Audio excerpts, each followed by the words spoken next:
So today we are at Tata Motor Showroom. So this is Punch.ev. This is the empowered plus oxide variant. So this is the front of the car.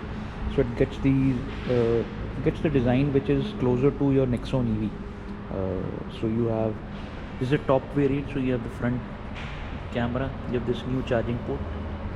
The smart DRLs with CPL, which is corner positioning lamp. You see the front of the car, which looks really nice, and you can see the horns. Punch.ev. This is the LED by LED headlamps along with the cornering lamps because air went over here. So let's move inside of the car. So it's got the R16 EV specific alloys. The 195/60 R16 specifications of the alloys. Of course, the front cladding. You see here the air damp. EV badging over here, so it gets the big ORVM with the 360-degree camera. Gets the request sensor over here. It's the side profile of the car. And let's go to the rear. In the rear, it looks like the petrol Punch. So it's neatly done Punch.ev. It's neatly placed reverse camera. It gets the rear wiper also with the defogger. So in the rear, it looks like your Punch petrol, but it gets your EV badging. Yes, so it gets two rear parking sensors, and it's the side view. It does look a smart micro SUV. The rear also gets the cladding, which is a nice thing. And the good thing about this Punch.ev is it's on the active.ev platform from Tata.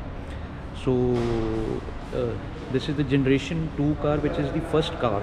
So what Tata says is that this is the first car on the active platform. So they expect that active platform will be democratized by Punch.ev. So it's the side profile again. So it gets two battery packs. Let's go into the video. So the similar doors, 90-degree opening. So it's got the flat floor. So that's the benefit of the pure EV architecture. So it's a top variant. The middle passenger doesn't get the headrest. Don't know why. No Tata car gets the middle passenger headrest. They are giving us safer cars, but they are omitting this. Don't know why. So here you in all the cars you have this. The seat belts are. So it gets the I think it misses on the load limiters, not the load limiters, those sensors which can detect whether the passenger is in place or not. So you will have those warning signs of the rear seat belts, because it messes on the load sensors, which is the correct word to use. So it got 6 airbags at standard, which is a good thing. And all cars get connected car features from Z-Connect. So let's just go inside the car. So this is the interior of the car. So it's the top model. It gets the ventilated seats. So usual button over here, start stop button. So this is the Tata steering, which is now standard, I think, in Nexon, even in the top models. Even all the models you have this steering. It's a nice one. I like the steering better than the ICE ones. So this is the jeweled knob, auto electronic parking braking, auto hold. It got the eco mode and the sports mode. This is the console control, tactile control. It got two physical buttons over here. So that's the touchscreen auto IRVM. So this model gets the sunroof as well. So it's quite a nice cabin to be in. This one is a very small cabin, very small armrest space. So it gets quite a nice spaces over here. So you have this quite a nice spaces. And if we can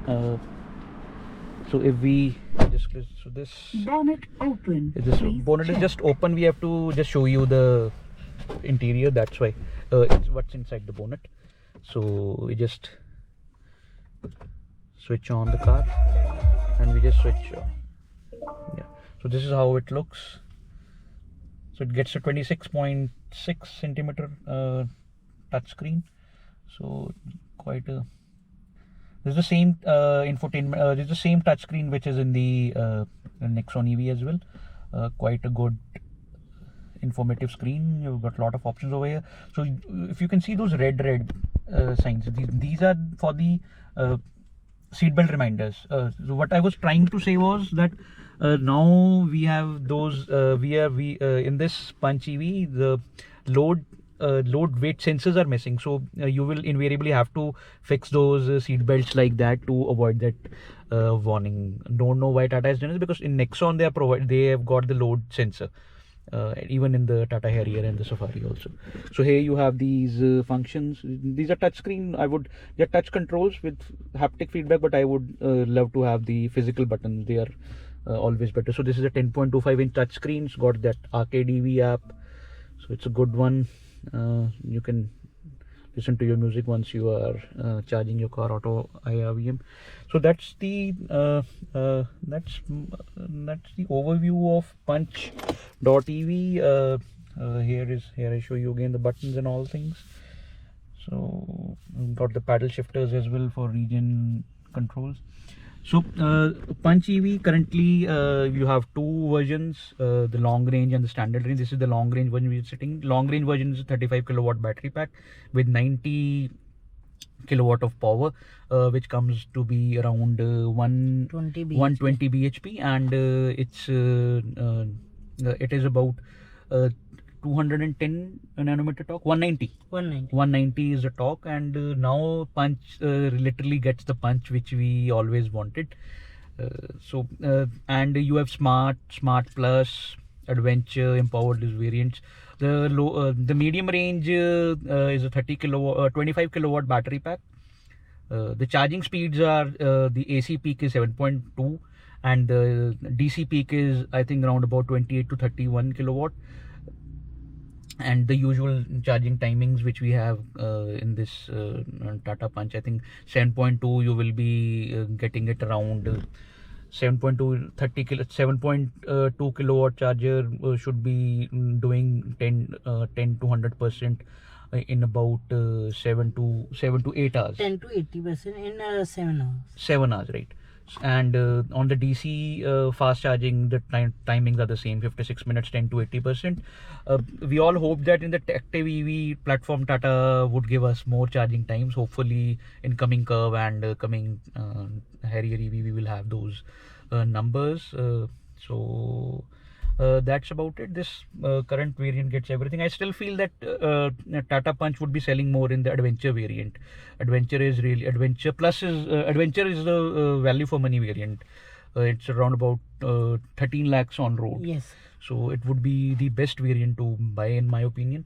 So, and the range which the ARI says is 421. I think you will be probably doing around 290 to 320 kilometers easily, and I think you can't expect more than that actually. So that's just a walk around of Tata Punch EV. We have driven it and I loved it. So nice add-on by Tata to its portfolio. Still you have those quality issues. You still feel that it's not worth of 17 lakhs, but still at the Adventure variant, and it looks really value for money. So that's about it. Thank you.